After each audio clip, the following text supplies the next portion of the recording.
चंदन काठ के पलनवा मोतीन लागल झालर मोतीन लागल झालर हो सखिया खेलैयो में ललना हमार बहुत निक लागई बहुत निक लागई हो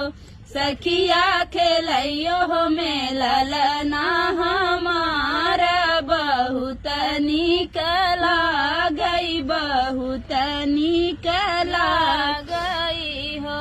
शोभवा बैठली हमारी सासू त गोतिनी बोलावई त गोतिनी बोलावई हो गोतिनी गाई दे तू सोहरा उठाना बबुला हमारा खेलाई बबुला हमारा खेलाई हो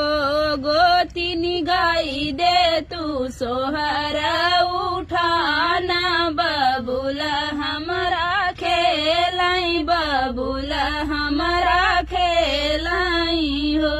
गावाई गोतिनी पड़ोसनी त हमारी जेठनिया त हमारी जेठनिया हो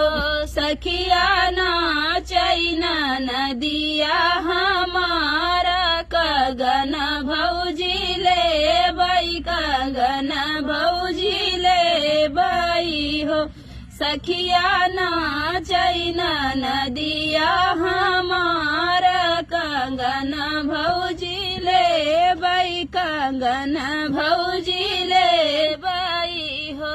पीतल जा होते मोरी नदी त सोचती समझती त सोचती समझती हो नदी सोनावा जा भाई बड़ा महंगा कंगन नाही दे बई कंगन नाही दे बई हो नदी सोनावा जा भाई बड़ा महंगा कंगन नाही दे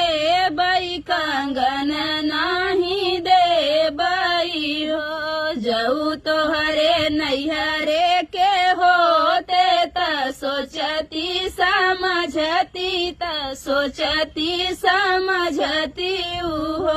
भौजी बंगना जा भैया के कमाइया लई के घर जा बई लई के घर जा बई हो